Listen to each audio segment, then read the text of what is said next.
Berkenaan dengan bab ilmu ini tuan-tuan, dalam menuntut ilmu Allahumma salli ala sayyidina Muhammad, dalam menuntut ilmu ini berkata Sayyidina Abu Darda radhiyallahu anhu, dia menyebutkan kun aliman, jadilah kalian akan orang alim, orang yang memiliki akan ilmu ataupun orang yang mengajar akan ilmu. Itu adalah niat kita sebagai seorang muslim, sebagai seorang yang Allahumma salli ala sayyidina Muhammad, yang beriman sayudianya sewajarnya. Sayyidina Abu Darda radhiyallahu anhu, sahabat baginda Nabi SAW, dia berpesan kepada kita lah, kepada kita seluruh umat baginda Nabi SAW, kun alima, jadilah kalian akan orang alim. Nak jadi orang alim, dia kena apa? Dia kena belajar lah. Dia kena belajar. Jadi Allahumma salli ala sayyidina Muhammad, orang-orang lama tuan-tuan, orang-orang lama terutamanya ramailah para imam mazhab kita, imam ulama, alim ulama kita yang dulu-dulu sangat-sangat ajib, sangat-sangat apa nama ni, kita sangat kagum akan kelebihan ataupun kurniaan yang Allah Subhanahu Wa Taala berikan kepada mereka. Antara salah seorangnya adalah Imam, Allahumma salli ala sayyidina Muhammad, Imam Asy-Syafi'i rahimahullah taala. Imam Asy-Syafi'i umur 10 tahun, bukan dah hafal Al-Quran, umur 10 tahun dia dah duduk dekat sini. Umur 10 tahun Imam Asy-Syafi'i dia dah duduk dekat sini mengajar umat baginda Nabi Muhammad sallallahu alaihi wasallam. Sehingga kan ada satu soalan waktu dia tengah mengajar, ni bulan puasa dah, waktu tengah mengajar Imam Syafi'i makan tembikai. Orang tengah puasa ni makan tembikai. Imam Syafi'i tak puasa ke? Kenapa aku kena puasa? Aku belum balik lagi. Maksudnya apa? Orang yang belum balik, orang yang belum sampai waktu baliknya, dia tak wajib puasa. Itu yang aku makan. Maksudnya dekat umur 10 tahun dia dah duduk dekat kerusi ini untuk mengajar umat baginda Nabi Muhammad sallallahu alaihi wasallam, alim. Dan itu orang yang muda. Allahumma salli ala sayyidina Muhammad. Kemudian siapa lagi? Imam Al-Bukhari. Imam Al-Bukhari umur 10 tahun dah hafal 30 juzuk Al-Quranul Karim. Dan kita maklum Imam Al-Bukhari dia membaca, dia macam Allahumma salli ala sayyidina Muhammad, membaca plus menghafal. Apa yang dia baca dia terus hafal.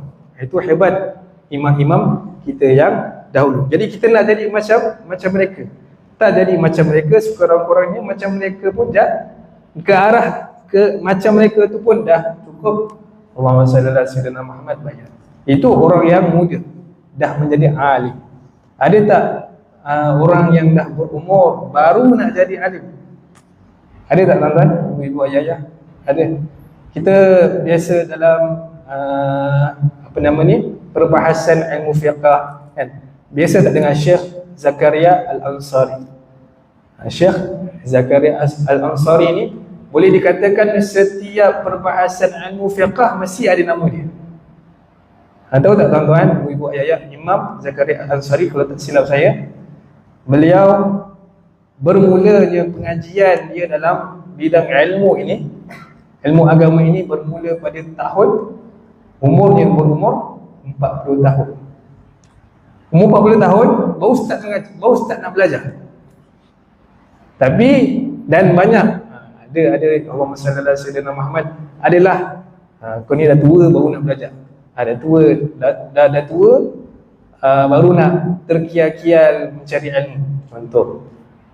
Tapi dia punya azam, Syekh Zakaria Al-Ansari, natijahnya tuan-tuan sampai sekarang namanya disebut di setiap perbahasan ilmu fiqh. Jadi mustahil lah kita tuan-tuan nak jadi alim, tak. Kunna alimah, jadilah alim. Jadilah alim. Tak kira lah umur kita berapa. Allahumma salli ala sayyidina Muhammad, Allahumma salli ala sayyidina Muhammad, boleh menjadi alim. Ada satu cerita tuan-tuan, Allahumma salli ala sayyidina, ini jadi kuliah cerita ya ni. Cerita Maulana Hilmi, dia kan belajar di luar negara. Dia kata classmate dia umur 65 pun ada. Pada waktu tu umur dia Maulana Hilmi 21 tahun. Classmate dia umur 65. Ada yang dah jadi doktor pun tengah belajar lagi. Bermakna Allah Ta'ala lupa bukakan keluasan menuntut ilmu ini sangat luas. Kita nak tak nak je. Sekarang ni lagilah ada TikTok lah sebagainya. Banyak yang kita boleh dapat faedah. Kun alimah, kalau kita tak mampu jadi alim, au muta'allimah, jadilah orang yang belajar. Orang yang belajar ni sekurang-kurang orang yang belajar dia ada apa? Tuan-tuan, ibu-ibu ayah, puan-puan, dia ada kitab. Tuan guru saya, tuan-tuan, dia paling pantang kalau anak murid dia tak bawa kitab. Dia paling pantang tu. Jadi ada satu hari tu, kalau saya cari kitab tak jumpa, kitab tak ada ni. Tapi kuliah kena datang juga. Nanti ponteng lah, nanti kata ponteng. Jadi kalau tak ada kitab, tak jumpa kitab, kita bawa buku. Kita bawa buku tulis, tak kira buku apa pun. Kurang-kurangnya dekat depan dia tu ada rehal, ada buku, ada pen. Itu dia senyap sikit lah. Kalau tak ada, memang kena berlangkung lah. Itu tuan guru saya pada anak murid dia lah. Tuan-tuan bukan anak murid saya, tuan-tuan sahabat-sahabat saya kan. Jadi kemudian antara adabnya, bila ada kitab, kita kena jaga pula adab dengan kitab. Dan dia paling pantang kalau kitab ni dia tak bawa. Dia paling pantang kitab, bukan kitab tafsir, bukan kitab hadis, kitab yang belajar ilmu, yang kitab buku kuning tu. Paling pantang dia letak dekat atas lantai. Apatah lagi Al-Quran. Apatah lagi Al-Quran yang banyak isu sekarang ni kan. Al-Quran dibicarakan dan sebagainya. Itu orang kafir, orang yang tak ada akal. Orang tak berakal itu, orang tak berakal tu kita tak boleh dah buat apa. Tapi kita jangan biar kan. Tapi orang yang beriman, dia kena ta'azimkan akan Al-Quran Al-Karim, kitab-kitab. Jangan letak bawah. Kalau kita biasa pergi luar negara kan, tuan-tuan biasa pergi luar negara, Al-Quran ni dia buat kat situ, tak kat lantai je. Itu tak ada adab. Kalau orang tak ada adab, jawapannya apa? Orang tak ada adab, maksudnya apa? Biadab lah. Kalau orang tak ada adab, maksudnya biadab. Biadab dengan siapa? Biadab dengan Al-Quran Al-Karim. Kemudian Allahumma salli ala sayyidina Muhammad, dan paling pantang tuan guru saya, ni kitab ni. Kitab ni kita buka dan sebagainya. Okey. Ada pen kan? Ada pen tu. Pen tu bila kita baca, dia baca, kita semak. Kemudian pen tu tak kadang-kadang tak guna pun. Kita letak atas kitab. Kan? Contoh handset ni, kita letak atas kitab je. Memang siap. Dia nampak memang kena melangkung. Kalau kitab tu, pen tu adalah alat untuk menulis. Kitab ni mengandungi ilmu yang kita belajar ni. Kitab ada Al-Quran, ada hadis dan sebagainya. Kau letak pen tu atas kitab buat apa? Itu tak ada adab. Tu kalau tak ada adab, dia adab. Itu pantanglah tuan guru saya, dan dia pun belajar di pondok. Itulah yang diajar oleh para a'immah, guru-guru kita, memuliakan akan ilmu. Tak kira lah ilmu apa sekalipun, ilmu matematik ke, ilmu bahasa Melayu, tapi dia adalah ilmu yang membawa kepada ta'azim, akan pengenalan kita kepada Allah Subhanahu wa ta'ala. Kun alima au muta'allimah. Jadi syarat orang yang belajar itu, tandanya dia ada kitab, dia ada buku, dia ada nota. Itu. Kalau tak mampu, yang tu pun tak mampu, jadilah au mustami'an, jadilah orang yang mendengarkan akan kuang-kuang pun dengar. Sami'an ini sangat besar. Orang yang nak mendengar ni, Allah Ta'ala angkat Bukit Tur Sina itu kepada kaum Bani Israel. Kau nak beriman ke tak nak ni, sampai Allah Ta'ala angkat gunung tu, beri amaran kepada Bani Israel. Kau nak beriman ke tak nak? Apa kata Bani Israel, kaum Bani Israel? Sami'na, kami dengar ya Allah, kami nak dengar ya Allah. Sami'na, perkataan sami'na itu je Allah Ta'ala dah maksudnya Allah Ta'ala dah redup, maksudnya dah keburkaan itu dah jatuh sedikit. Sebab apa? Kurang-kurangnya kau nak dengar. Walaupun di hujung perkataan mereka apa sebelum ni kita cerita, sami'na wa asaina, kami dengar ya Allah, kami nak dengar ya Allah, tapi kami tak akan ikut, kami akan asi, kami akan tentang. Yang tentang tu Allah Ta'ala tutup mata dulu, kurang-kurang je nak dengar. Jadi orang yang nak dengar ni dia pasang telinga je lah, sekurang-kurang. Dan yang keempat, au muhibban, dan jadilah orang yang mencintai apa? Yang mencintai akan ilmu. Dia nak jadi orang alim tak mampu, dia nak belajar tak mampu, mata dah tak nampak, contoh. Puan-puannya nak dengar pun ada tentang dekat rumah, nak datang kuliah, Allah Ta'ala tak izinkan. Itu semua kurniaan Allah Subhanahu Wa Ta'ala, pilihan Allah Subhanahu Wa Ta'ala. Jadi tuan-tuan, kita syukur kehadrat Allah Subhanahu Wa Ta'ala. Puan-puan kita boleh pergi menjejakkan kaki ke masjid, ke rumah Allah Subhanahu Wa Ta'ala. Ada orang dia nak sangat datang masjid tapi tak boleh. Tak boleh terlentang dekat rumah. Puan-puan dia nampak orang pergi masjid, orang pergi menuntut ilmu, budak-budak ni tuntut ilmu, dia kasih, dia sayang, dia cinta. Dan jangan jadi wala takun, dan janganlah kalian jadi orang yang kelima, iaitu benci terhadap ahli ilmu. Wa na'udzubillah. Bila benci, habislah Allah Ta'ala tutup segala-galanya. Itu sedikit. Jadi kita usahalah tuan-tuan, sekurang-kurangnya kita target paling tinggi, seperti mana Syekh Zakaria Al-Ansari, umur 40 tahun, setiap nama dalam perbahasan ilmu fiqh ada manfaatnya kepada ummah baginda Nabi Muhammad sallallahu alaihi wasallam. Jadi kita dah sampai di muka surat 155 dalam ayat yang ke-109. Qala Allah Ta'ala fi kitabil aziz, a'udzu billahi minasyaitonir rajim, wadda katsirun min ahlil kitab law yaruddunakum min ba'di imanikum kuffaran hasadan min 'indi anfusihim min ba'di ma tabayyana lahumul haqq fa'fu wasfahu hatta ya'tiyallahu bi amrihi innallaha 'ala kulli syai'in qadir. Wadda kathirun min ahlil kitab, wadda, menginginkan. Ini siapa yang ingin ni? Wadda kathirun, menginginkan kebanyakan daripada min ahlil kitab, daripada ahli kitab. Bila disebutkan ahli kitab di dalam Al-Quran, dia menuju kepada siapa? Kaum Yahudi wal Nasara.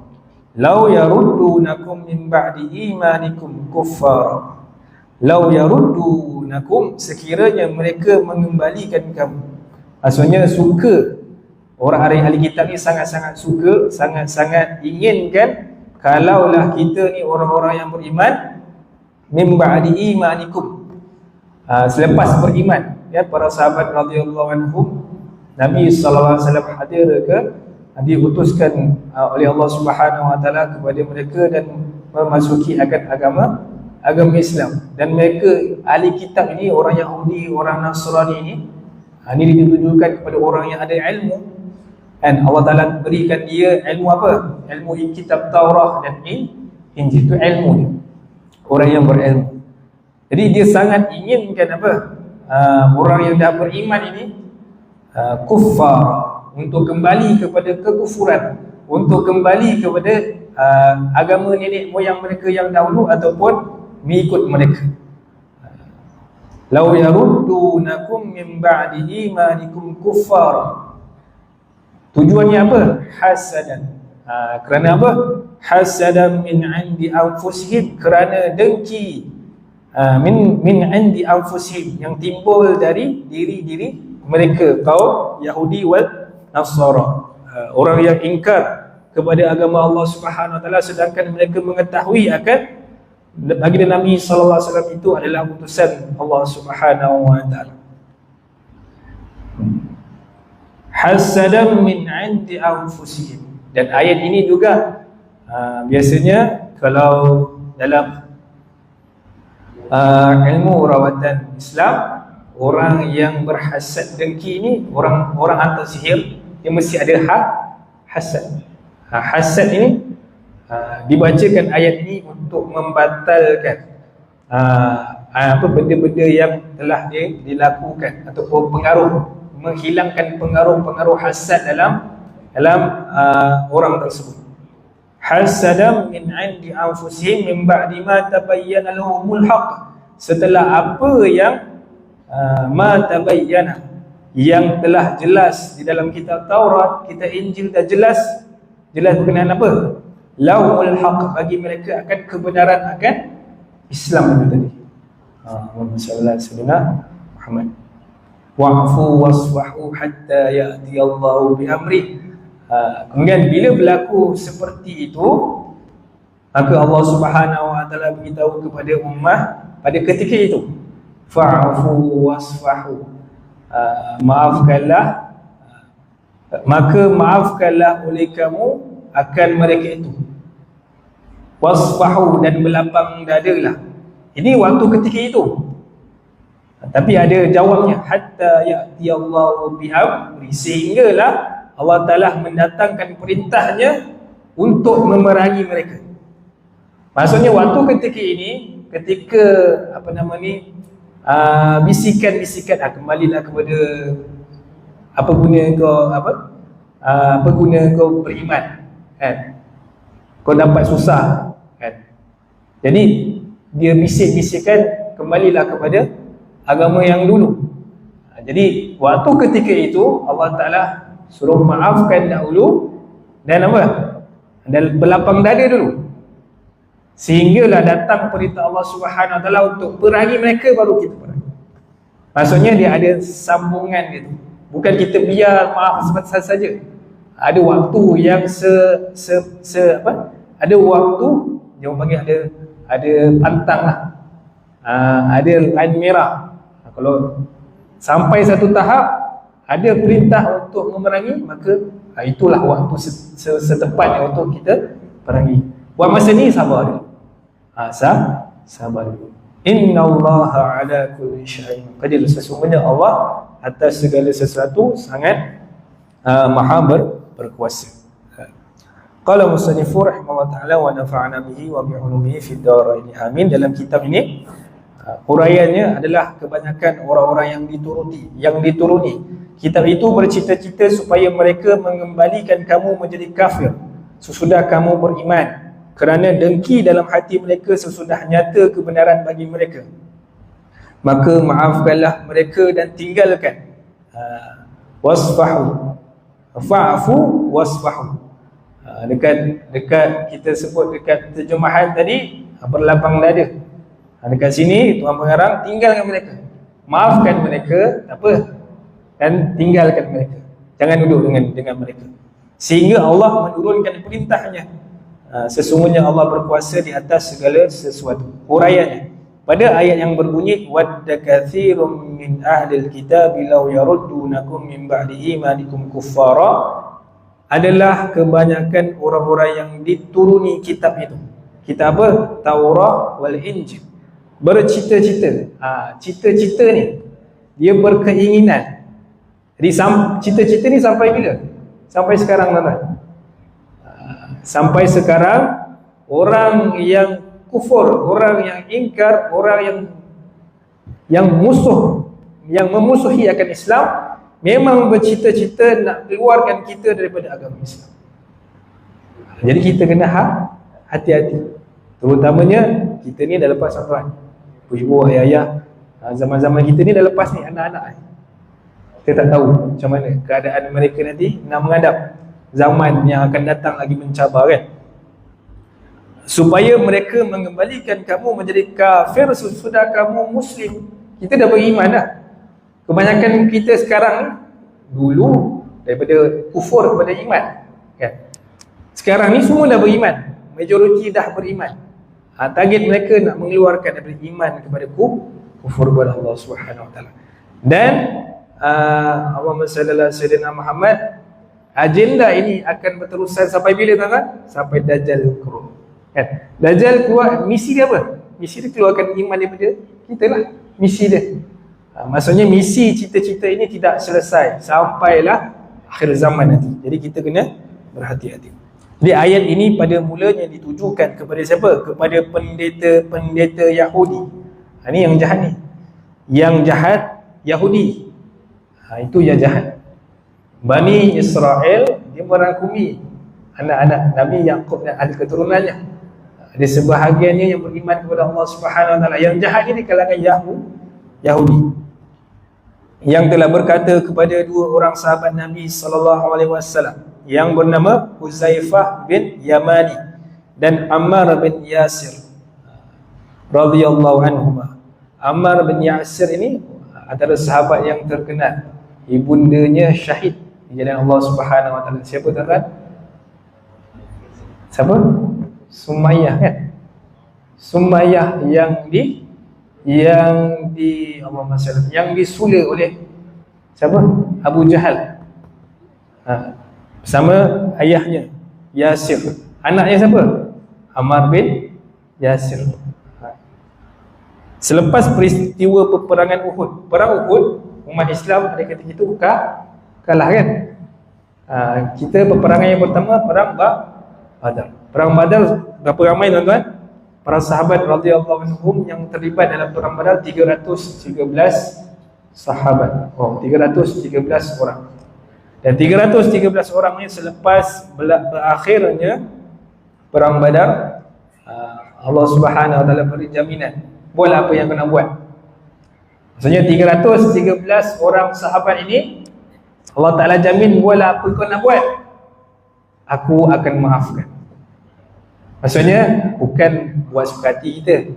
Maksudnya apa kesalahan buat yang dibuat oleh ahli Badar, Allah Ta'ala sedia untuk mengampunkan. Radhiyallahu anhum wa radu an.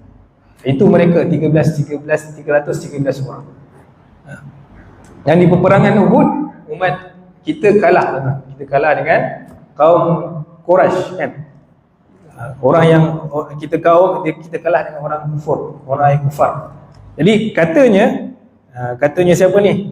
Orang Yahudi tadi, bukanlah telah nampak. Kau tak nampak ke? Kamu kalah dalam peperangan Uhud itu. Kau dah kalah dah. Dalam perang Uhud ni kau dah kalah dah. Membuktikan kamu tiada dalam kebenaran. Dia buat sihir macam tu lah. Dia buat kaedah. Kalau kalah, kau ni bukan dalam kebenaran. Kaedah tu betul ke salah tak? Salah. Tak semestinya kita menang, kita di pihak yang betul. Dan tak semestinya kita kalah, kita di pihak yang tidak benar. Itu bukan sifirnya. Itu tidak lazim. Kalau kamu dalam kebenaran, kamu tidaklah akan kalah perang. Dia buat macam tu pula. Dan tiada akan ditimpa musibah malapetaka. Kan peperangan Uhud, Allahumma salli ala sayyidina Muhammad, banyak hikmah di dalam peperangan Uhud itu. Kekalahan umat Islam disebabkan Allahumma salli ala sayyidina Muhammad, beberapa peristiwa di atas bukit dan sebagainya. Salah satunya Ghalib, para sahabat terleka sekejap tengok ghanimah, barang-barang rampasan perang. Ghalib sekejap je.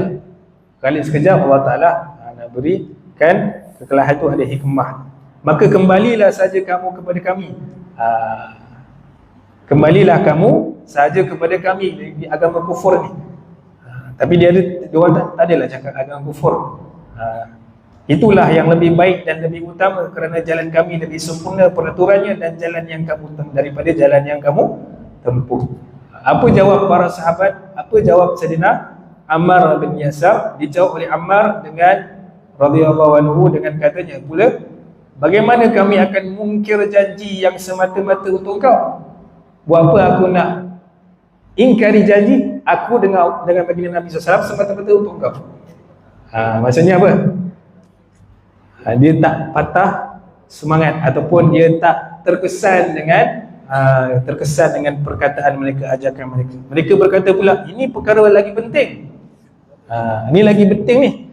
Berkata Ammar radhiyallahu anhu, aku telah bersedia kepada Allah bahwasanya aku tidak akan mengingkari Nabi Muhammad sallallahu alaihi wasallam seumur hidup aku. Itu ikrar mereka. Ikrar Ammar bin Yasir. Dia orang Yahudi ni rasa dia boleh kecek, boleh meruntuhkan iman para sahabat, bahkan dia menguatkan lagi. Mereka berkata pula, oh, orang ini sudah menjadi sabiin. Orang sabiin ini rupanya maksudnya orang yang keluar daripada agama. Agama siapa? Agama dia lah. Kau dah jadi orang sabiin. Kemudian Abu Huzaifah radhiyallahu anhu pula ada pada masa ini hanya diam saja, lalu menjawab. Dia diam dulu, kemudian dia jawab, sebenarnya kami telah redha bertuhankan Allah. Raditu billahi rabba. Kami dah redha akan Allah Ta'ala itu Tuhan kami. Bukan Tuhan yang kamu sembah, yang kamu rasa ada memberi manfaat dan mudarat. Bahkan yang memberi mudarat, yang memberi manfaat siapa? Wallahu ta'ala, Allah Ta'ala. Raditu billahi rabbah. Sebenarnya kami telah redha bertuhankan Allah, beragama Islam. Raditu billahi rabbah wa bil islami dina. Islam akan agama kami, jalan hidup kami. Masya-Allah.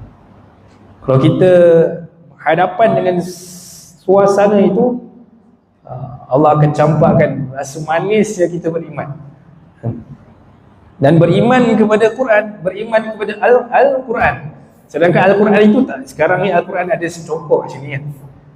Al-Quran dulu Allah Subhanahu Wa Taala turunkan kepada baginda Nabi SAW daripada peringkat ke peringkat 23 tahun. Kami beriman kepada Al-Quran, berkiblatkan Kaabah. Waktu itu kiblat di Kaabah, dan bersaudarakan orang-orang mukmin. Itu jawab Sayyidina Abu Huzaifah. Kemudian keduanya pun beredar meninggalkan mereka, lalu ditinggalkan orang Yahudi itu, lalu menemui Nabi SAW. Jadi pada para sahabat radhiyallahu anhum, apa sahaja masalah jumpa je Nabi SAW. Sebab Nabi SAW, apa sahaja Nabi sebut itu menjadi syariat kepada umat. Apa sahaja Nabi SAW diam, itu menjadi syariat kepada umat. Dan apa sahaja yang Nabi larang, itu menjadi syariat kepada agama. Dan menceritakan kepada baginda perkara yang telah berlaku. Baginda pun menyatakan bahawa pendapat keduanya, siapa ni? Ya, Ammar bin Yasir dan Huzaifah bin Yamani, keduanya, baginda pun menyatakan bahawa pendapat keduanya adalah benar dan baik. Itu ucapan yang diiktiraf oleh baginda Nabi sallallahu alaihi wasallam. Maka Allah Taala turunkan ayat tadi. Maksudnya apa tuan-tuan? Ikrar mereka beriman kepada Al-Quran, ikrar mereka bersetia kepada baginda Nabi SAW, redha mereka menjadikan Tuhan sebagai Rabb mereka. Sebab dua orang para sahabat ini, Allah Ta'ala turunkan wahyu. InsyaAllah. Wadda kathirun min ahlil kitabi walau yaruddunakum min ba'di imanikum kuffara hasad. Sampai akhir ayat. Sebab mereka Allah Ta'ala turunkan wahyu. Masya Allah. Dan menceritakan tentang itulah yang berlaku kepada mereka. Kemudian keduanya pun beredar meninggalkan mereka lalu. Habis tu. Kesan dari ayat tadi menunjukkan kepada kita bahawa orang-orang ahli kitab dan orang-orang yang seumpamanya banyak yang telah berusaha memujuk dan halus atau menarik dengan cara-cara yang tidak disedari supaya orang-orang yang sudah beriman, kiranya ada yang lemah imannya, akan dipujuk dan ditariknya sehingga terpengaruh, kemudian bertukar menjadi kufur. Ini berlaku pada peristiwa Isra wal Mi'raj, ketika mana Nabi SAW di-Mi'rajkan, menceritakan tentang kisah Isra wal Mi'raj. Ramai di kalangan orang yang telah beriman kufur. Macam mana Nabi SAW berjalan satu hari satu malam boleh sampai ke Palestin? Sebab apa? Tak boleh diterima akal. Akal ini bukan tempat menerima kebenaran ataupun tidak. Sebab itu kita belajar hukum adat dengan hukum akal. Itu. Tujuan mereka menarik bukan dengan niat yang baik dan bukan untuk menjamin kebahagiaan, tetapi untuk memporak-porandakan. Kalaulah kita test lah, orang Yahudi ni test je, kau beriman lah, kau keluar daripada agama Islam. Bila keluar, ingat dia nak jaga ke? Ingat dia nak jaga ke orang yang keluar? Tak. Dia lah hantar kau lah, kau punya ni, kau punya pilihan. Bila samalah tuan-tuan dekat Allah masyarakat kita keluar, okay, dia ada orang lama, seniority kan. Orang yang lama dia akan naik lah, orang yang baru dia dekat bawah lah. Dia akan ada berlaku penindasan dan sebagainya. Itu kita nak jamin ke orang yang kufur, Allah Ta'ala dia boleh kufur dengan Allah Ta'ala, apatah lagi engkau ni. Gitu. Dengan Allah Ta'ala dia boleh buat main, dengan Nabi SAW dia boleh buat main, kau ni tak ada apa pun. Jadi rugi. Kalau ditakdirkan orang mukmin yang dipengaruhi itu ada yang telah berpaling, tadah dari agama Islam, belum tentu orang-orang yang mempengaruhinya mahu menerimanya dengan mendapat persamaan hak asasi seperti mereka. Tak adalah.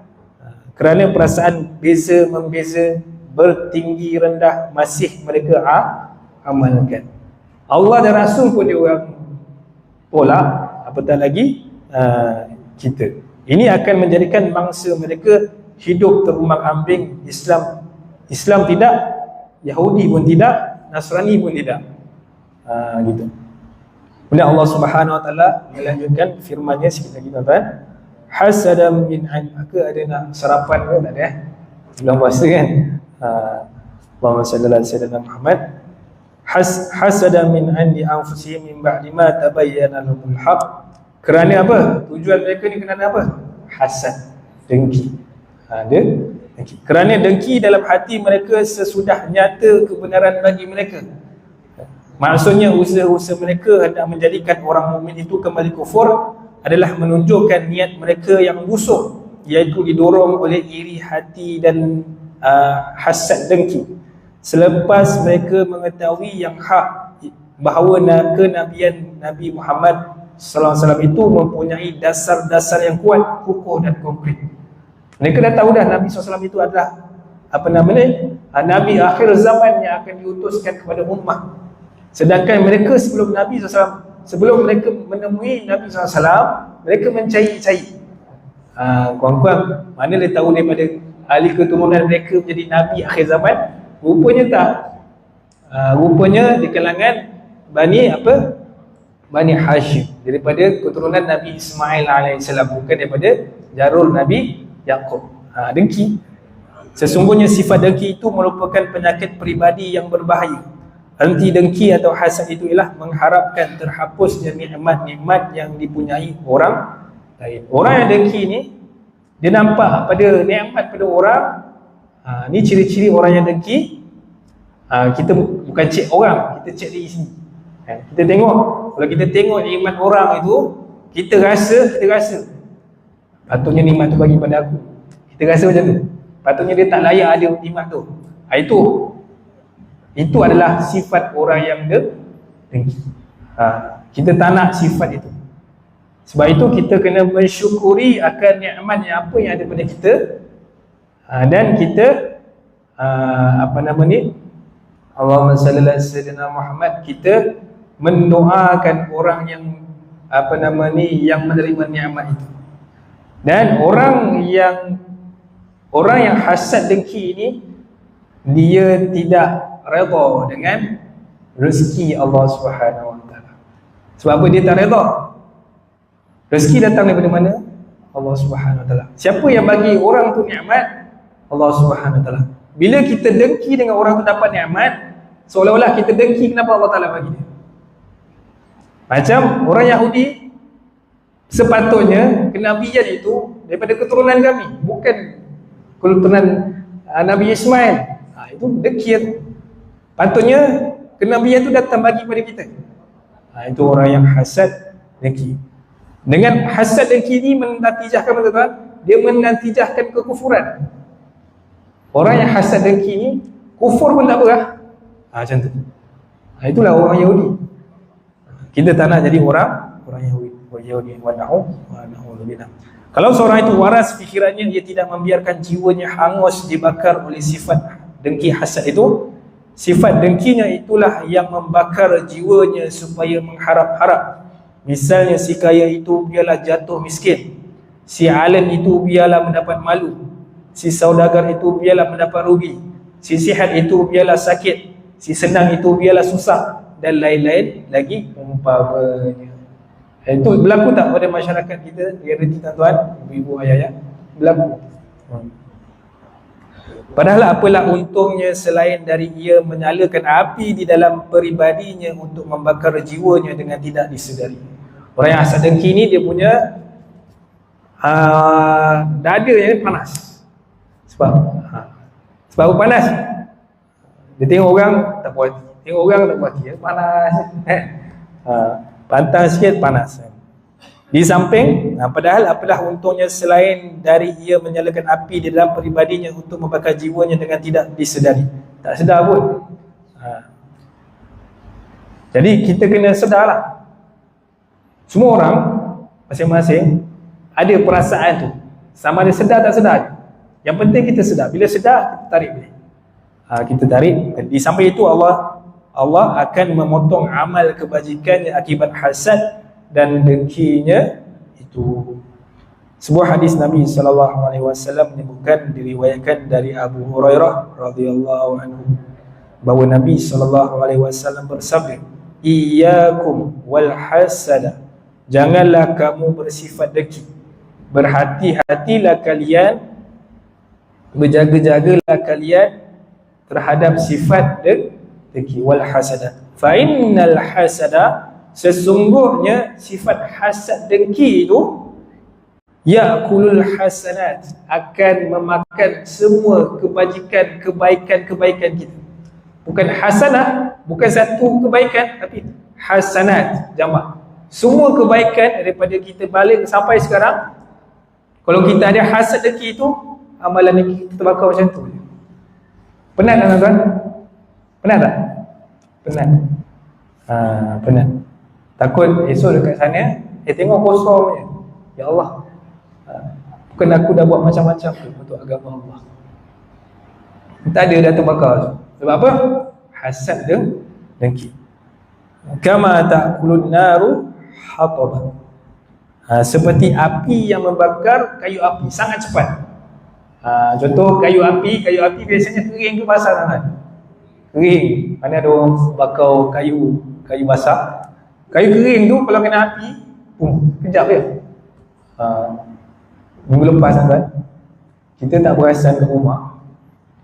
Kat rumah kan, pasang ubat nyamuk. Pasang ubat nyamuk, kita tinggal sikit je tu.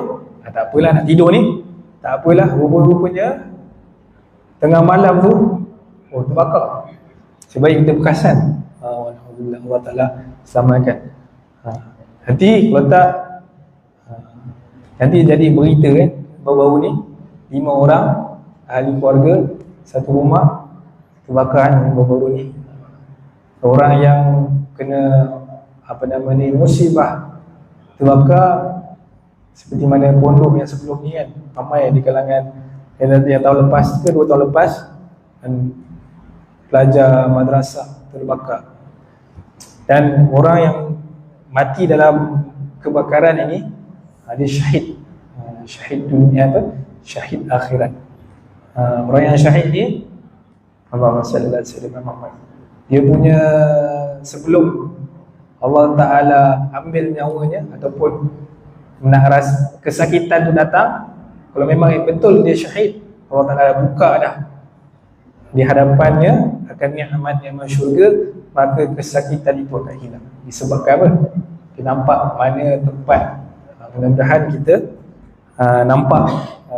nampak tempat di akhir kita, insya-Allah, amin ya rabbal alamin. Dan mudah-mudahan Allah Ta'ala lepaskan kita daripada azab api neraka di akhir fasa yang ketiga bulan Ramadan. Allah Ta'ala hapuskan lepaskan kita daripada azab api neraka. Yang disebutkan pada minggu lepas, orang yang terlepas dari azab api neraka ni tuan-tuan, orang yang dah confirm jadi ahli neraka. Dia dah confirm dah jadi ahli neraka. Dari takdirkan menjadi ahli neraka, Allah Ta'ala lepaskan dia daripada azab api neraka. Allah Ta'ala padam namanya sebagai ahli neraka kepada ahli jannah, syurga. Orang yang dikurniai Allah suatu nikmat, kemudian orang lain dengki, iaitu mencita-citakan terhapusnya nikmat itu dari yang mempunyainya, perkara ini dinamakan hasad dan haram hukumnya pada agama. Tetapi bila mana nikmat itu dipergunakan ke jalan yang salah seperti maksiat, orang yang mencita-citakan terhapusnya nikmat itu tidaklah dikatakan hasad dan tidak pula haram hukumnya, kerana hasadnya tidak dimaksudkan terhadap nikmat, tetapi dimaksudkan terhadap penggunaannya ke jurusan maksiat dan kejahatan. Maksudnya hasad dengki ini berkait dengan nikmat. Kalau berkait dengan maksiat, kan, kita Allahumma salli ala sayyidina Muhammad, kita bila nampak maksiat, kita rasa kita nak menghilangkan maksiat itu pada orang tu. Itu bukan hasad, itu kita sayang dia. Dengan cara yang betul, macam mana kita nasihatkan dia supaya orang tu maksiat yang dia lakukan tu dia tinggalkan. Itu bukan hasad dengki. Itulah yang sepatutnya kita buat. Kita cari jalan. Orang yang hasad dengki ni orang yang nak menghilangkan nikmat. Jadi apa saja segi maksiat, semua orang tak nak maksiat apa? Kita ni bukan Nabi, bukan Rasul. Ada kesalahan-kesalahan yang kita lakukan. Jadi kita memerlukan antara satu dengan yang lain, nasihat menasihati. Kadang orang tu nampak, kadang orang tu tak nampak. Kalau orang tu tak nampak, kita cari jalan supaya orang itu meninggalkan apa yang sepatutnya dia tinggalkan. Dan di akhir ayat Allah Subhanahu wa taala menyuruh fa'fu wasfahu hatta ya'ti Allah bi amri innallaha ala kulli syai'in qadir wallahu a'lam.